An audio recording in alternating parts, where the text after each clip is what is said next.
Retirement के बाद ब्रजभूषण जी उर्फ पंडित जी के साथ कुछ उल्टा ही हो गया। जहां लोग आमतौर पर रिटायरमेंट के बाद समय काटने के लिए वो सारे काम करने लगते हैं जिनसे जिंदगी भर वो बचते रहे थे, जैसे कि सुबह शाम घूमने जाना, आस पड़ोस में दोस्त बनाना, पौधों में पानी डालना वगैरह वगैरह। लेकिन पंडित जी का हाल कुछ उल्टा ही था। उनके पास उनका गीता ज्ञान का ब्लॉग था, जिसके जरिए उन्होंने जाने कितने लोगों से दोस्ती कर ली थी। उनकी कंप्यूटर स्क्रीन की एक छोटी सी खिड़की थी जिससे वे सारी दुनिया को देख सकते थे, अपनी बातें कह सकते थे, दूसरों की सुन सकते थे। इस एज में अपना सीखा दूसरों को बांटने की और दूसरों से सीखने की उनकी भूख ही पंडित जी को कभी पता नहीं चलने देती थी कि अब धीरे धीरे बुढ़ापा उनकी हड्डियों पर हावी हो रहा है। जिंदगी धीरे धीरे रेत की तरह मुट्ठी से फिसल रही थी। नमस्कार दोस्तों, आप सुन रहे हैं गीता ज्ञान कुकू एफएम पर। और अब आगे की बात। रोज जाने कितने लोग ईमेल के जरिए पंडित जी से अपनी जिंदगी की परेशानियों का हल मांगते, और पंडित जी अपने गीता ज्ञान से हर बार कोई ना कोई ऐसा हीरा निकाल ही लाते थे जो अंधेरी रात जैसी मुश्किल में भी उजाले की किरण बिखेर देता। लेकिन कई बार दूर के लोगों को समझाना आसान होता है, अपने आसपास के लोगों को बिल्कुल नहीं, क्योंकि तब आप भी उनके दुख में दुखी होते हैं और तब उनके साथ आपको खुद को भी समझना होता है, जो कि दुनिया का सबसे मुश्किल काम है। पंडित जी भी कल रात से ऐसे ही एक डिलेमा में फंसे हैं। उनके बहुत खास दोस्त रविकांत दुख की नदी में डूब रहे हैं और पंडित जी को समझ नहीं आ रहा है कि कैसे अपने दोस्त को डूबने से बचाएं। क्या कहें ऐसा कि उनके मन को हिम्मत मिले। कहने जाते भी हैं तो अपना ही गला रुआंसा हो जाता है।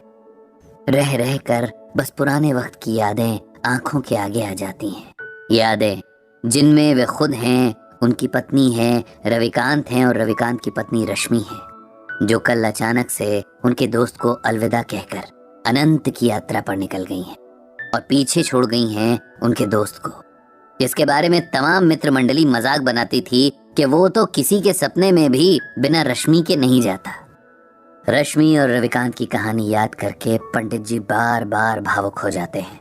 कुछ 40 बरस पहले नई नई शादी करके ये दोनों इस मोहल्ले में किराए का मकान लेकर रहने आए थे। दोनों ही बैंक में काम करते थे और कुछ काम की व्यस्तता तो कुछ नए होने के संकोच के कारण मोहल्ले के कम ही लोगों से उनकी जान पहचान हो पाई थी। पंडित जी के दोनों बेटे तब बहुत छोटे थे और रविकांत से पहले उनकी दोस्ती उन दोनों से हुई थी। शायद इसका कारण रविकांत का बच्चों से बहुत प्रेम करना रहा हो। धीरे धीरे बच्चों की ये दोस्ती उनके माँ बाप तक पहुंची और ये चारों भी आपस में बहुत अच्छे दोस्त बन गए। ईश्वर के खेल भी अजब निराले हैं। जिस रविकांत को बच्चों से अथाह प्रेम था, उसी को औलाद के सुख से वंचित रखा। पंडित जी की पत्नी के साथ रश्मि ने जाने कितने डॉक्टर्स के चक्कर लगाए, कितने मंदिरों में माथा टेका, जाने कितने दिन भूखे रहकर व्रत उपवास किए, लेकिन औलाद भाग्य में नहीं थी, सो नहीं मिली। रविकांत ने कभी भी रश्मि के आगे ये जाहिर नहीं होने दिया कि संतान ना होने का उन्हें कोई दुख है, बल्कि वे तो रश्मि को समझाते रहते कि उसे सच को स्वीकार कर लेना चाहिए और एक कमी के पीछे जीवन की बाकी खुशियों को नजरअंदाज नहीं करना चाहिए। हालांकि रश्मि को यह मलाल सदा रहा कि वो मां नहीं बन सकी और वो हमेशा अपनी ममता पंडित जी के दोनों बेटों पर लुटाती रही। समय के साथ दोनों परिवारों की दोस्ती और मजबूत होती गई और हर सुख दुख एक दूसरे के सहारे आराम से निभता रहा। उन दोनों में अलग तरह का प्रेम और समर्पण भाव था। दोनों जहां जाते साथ जाते, यहाँ तक कि सब्जी लेने भी उनकी पसंद और नापसंद हैरान करने की हद तक एक थी। उनका स्वभाव भी एक जैसा। ऐसा लगता था कि जैसे दोनों की ही पर्सनालिटी एक ही रंग से लिखी गई थी। उनके मन एक ही सांचे में ढाले गए थे। एक दूजे के बिना उन दोनों की कल्पना भी नहीं हो सकती थी। और आज वही जोड़ा टूट गया था। जो अकेला छूट गया था, उसके बाकी बचे जीवन की कल्पना भी अब मन में सिहरन पैदा कर रही थी। किसी तरह बड़ी मुश्किल से रविकांत को सहारा देकर उन्होंने अंतिम क्रिया से जुड़ी विधियां करवाई थी। रविकांत का हाल ऐसा था कि जिसे देखकर पत्थर भी पिघल जाए। उसका विलाप, उसके आंसू देखकर तो मौत के देवता की आंखें भी भर आई होंगी। कभी मजाक में शायद रश्मि ने रविकांत से कहा होगा, कि अंत समय में उन्हें गंगा किनारे जलाया जाए और उनकी अस्थियां माँ गंगा की गोद में बहाई जाएं। सो उनकी इसी इच्छा का सम्मान करते हुए रविकांत ने पंडित जी से रश्मि को हरिद्वार ले जाने की बात कही और इंतजाम करने का अनुरोध किया। हरिद्वार के पूरे रास्ते जैसे रविकांत बेसुध थे। उन्हें देखकर ऐसा लग रहा था कि मानो ये दुख में डूब जाना चाहते हैं। न उनके उबरने की शक्ति बची थी और न ही इच्छा। रविकांत को कुछ होश नहीं था कि कब लोगों ने जबरदस्ती उनसे अंतिम क्रिया की रस्में करवाई और कब उन्होंने किसी और के सहारे से खड़े होकर रश्मि को अंतिम विदा देकर अग्नि के हवाले कर दिया। उनकी नजरों के सामने बस राख थी, ठंडी और बेजान। इधर अंतिम संस्कार के साथ आए लोगों के लिए पंडित जी ने नाश्ते का इंतजाम करवा दिया था।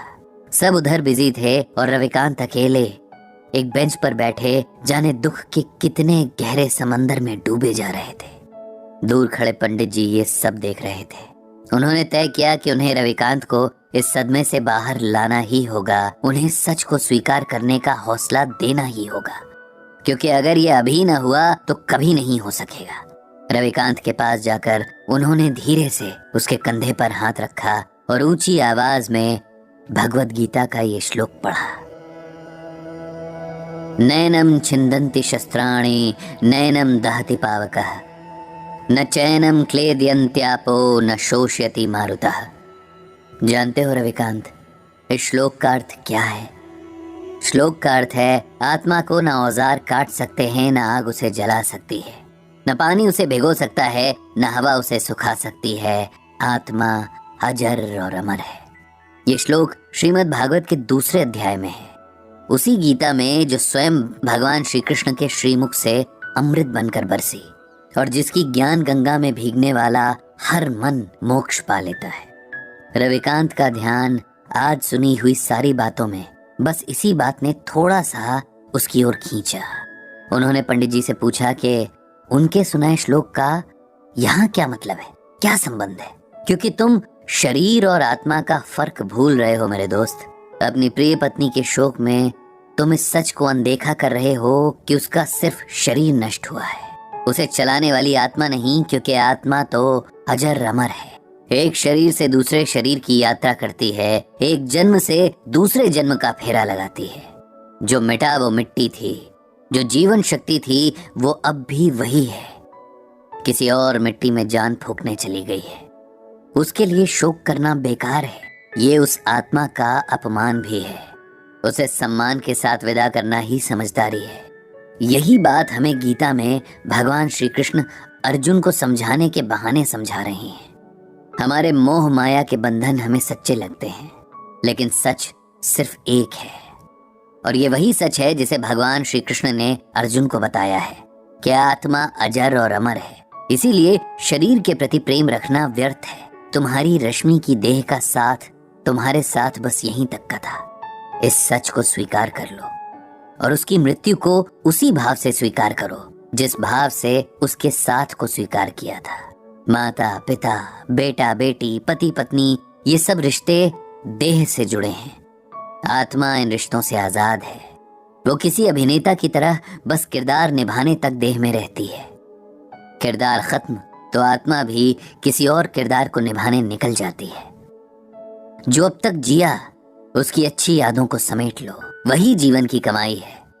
उसी के सहारे आगे का जीवन काटना है। उस आत्मा को प्रणाम करो और खुद को शरीर के मोह से आजाद करो।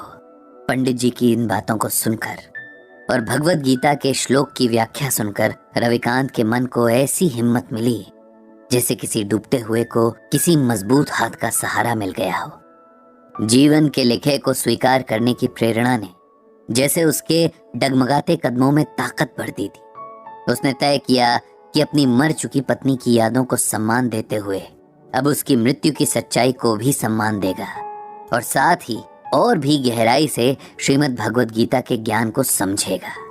इधर खुद पंडित जी का मन भी अब शांत हो गया था।